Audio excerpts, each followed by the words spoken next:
गोंडा कोतवाली नगर क्षेत्र के गायत्रीपुरम से एक दिल दहला देने वाली घटना सामने आई, जहां कथित बेइज्जती और ब्लैकमेलिंग से परेशान एक युवक की मौत हो गई। घटना से पूरे इलाके में शोक और चर्चा का माहौल है। परिजनों के अनुसार युवक हाल ही में जेल से छूटकर घर लौटा था। कुछ समय बाद जब वह काफी देर तक कमरे से बाहर नहीं निकला तो परिजनों को अनहोनी की आशंका हुई और पुलिस को सूचना दी गई। मौके पर पहुंची पुलिस ने आवश्यक कार्रवाई करते हुए युवक को अस्पताल पहुंचाया, जहां उसे मृत घोषित कर दिया गया है। जांच के दौरान पुलिस को कमरे से 5 पन्नों का सुसाइड नोट मिला है। नोट में युवक ने अपने ही पड़ोसी पर फर्जी मुकदमे में फंसाने और सुलह के नाम पर लगातार मानसिक परेशान और ब्लैकमेलिंग करने का आरोप लगाया है। युवक ने लिखा है कि इसी कारण से उसे कुछ दिन जेल में रहना पड़ा और रिहाई के बाद उस पर दबाव बनाया जा रहा था, जिससे वह मानसिक रूप से बेहद परेशान था। आपको बता दें, ये भी खबर यूपी के गोंडा से आई है, जहां पर कोतवाली नगर क्षेत्र के गायत्रीपुरम से एक दिल दहला देने वाली घटना सामने आई है, जहां पर कथित बेइज्जती और ब्लैकमेलिंग से आहत युवक ने मौत को चुन लिया। उसने फांसी लगाकर आत्महत्या कर लिया। हालांकि पुलिस पूरे मामले की कार्रवाई में जुटी हुई है, जांच कर आवश्यक कार्रवाई करने की बात कही जा रही है। हुआ कि बीते 2 दिन पहले अभिषेक ने सुसाइड अटेम्प्ट कर लिया। उसका कारण ये रहा कि उसके सामने रहने वाले सोनल और अजीत सिंह से उसका पूर्व में विवाद चल रहा था। एक मुकदमा भी उन लोग ने फर्जी तरीके से पंजीकृत कराया था, जिसमें विभिन्न धाराओं पे जो है उसको एलिगेशन लगा करके और जेल भेज दिया गया था, जिसमें वो 10 दिन की न्यायिक हिरासत में था। और उसमें माननीय कोतवाल साहब गोंडा ने एक पक्षीय कार्रवाई करते हुए, जबकि मैं मौके पर मौजूद था, 1:30 बजे रात को कोतवाल साहब से मेरी आनाकानी करते हुए मुलाकात हुई।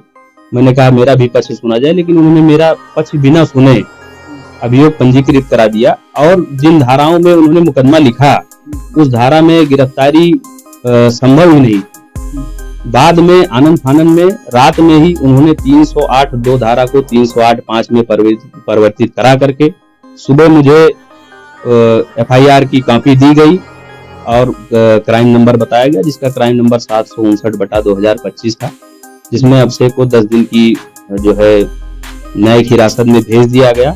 और जेल से निकलने के बाद वो काफी जो है क्षुब्ध रहने लगा, अपने आप को एक तरीके से समाज से कटने लगा और अपने आप को बहुत शर्मिंदा महसूस करने लगा। और उसके साथ साथ सोनल सिंह और उसके पति अजीत सिंह और उनके जेठ अमित सिंह द्वारा मिले सुसाइड नोट के हिसाब से लगातार उसको प्रताड़ित किया जा रहा था और लगातार उससे पैसे की मांग की जा रही थी और उससे एक हैवी पैसे की मांग की जा रही थी। क्योंकि कल मैं जब उनके घर पे कुछ सामान लेने गया था, जैसे रिचुअल्स हमारे यहाँ गांव पे होने थे, तो उसमें सुनने में आया कि अभिषेक सोनल सिंह से हाथ जोड़ करके माफी मांग रहा था। वो बाहर अपने गली में निकली हुई थी इस मुकदमे को खत्म करने के लिए।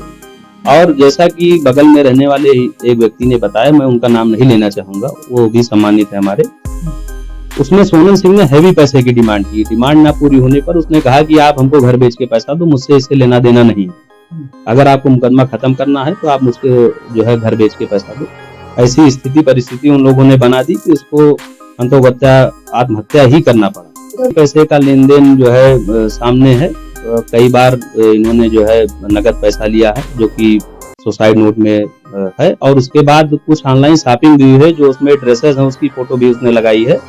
और जो उसने ऑनलाइन ड्रेस का पैसा दिया है, इन्होंने ऑनलाइन ड्रेस उधर से पहन करके उसकी फोटो भी भेजी है वीडियो कॉल पे, उसके भी स्क्रीनशॉट उस पे लगे हुए हैं। और पूरी तरीके से इसको जाल में फंसाया गया है। और उसके बाद ये समझ लीजिए कि एक तरह से सुसाइड नहीं, ये एक सोची समझी सुनियोजित तरीके से कराई गई हत्या है, जो कि अजीत सिंह, सोनल सिंह और उसके भाई अमित सिंह द्वारा कारित की गई।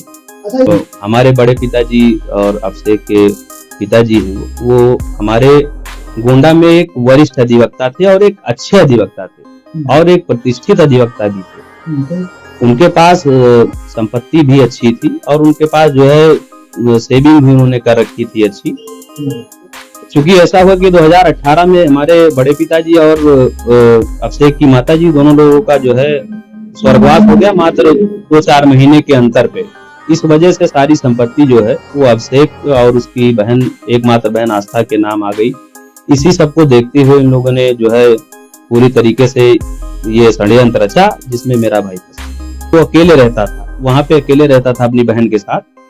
तो इन लोगों ने ये समझा कि इनके आगे पीछे जो है कोई नहीं है, इसको ऐसा ठगा जाए कि इसके पास कुछ बचे नहीं। और ये लोग लगातार ऐसा प्रयास करते रहे और ठगते रहे, क्योंकि सुसाइड नोट जो मिला है उसमें लिखा हुआ है कि लगातार इन लोगों के द्वारा तीनों लोगों के द्वारा एक हैवी अमाउंट की मांग की जा रही थी उस मुकदमे को खत्म करने के लिए, जिससे वो बहुत ज्यादा आया था। अवगत कराना है कि दिनांक 17 दिसंबर 2025 को थाना कोतवाल नगर पुलिस को सूचना प्राप्त हुई कि कोतवाल नगर क्षेत्र अंतर्गत गायत्रीपुरम निवासी अभिषेक श्रीवास्तव द्वारा फांसी लगाकर आत्महत्या कर ली। इस सूचना पर तत्काल स्थानीय पुलिस और उच्च अधिकारीगण मौके पर पहुंचे और घटना से निरीक्षण किया गया। शव के पंचायतनामा की कार्रवाई कर पोस्टमार्टम करवाया गया। मौके पर फील्ड टीम को बुलाया जाकर साक्ष्य में कार्रवाई करवाई गई। मृतक के परिजनों के लिखित तहरीर के आधार पर थाना कोतवाली नगर पर सुसंगत धारा में अभियोग पंजीकृत किया गया और इस प्रकरण में 2 नामजद अभियुक्त थे अजीत सिंह व सोनल सिंह को गिरफ्तार किया जाकर माननीय न्यायालय के समक्ष पेश किया गया और प्रकरण में अग्रिम वैधानिक कार्रवाई की जा रही है।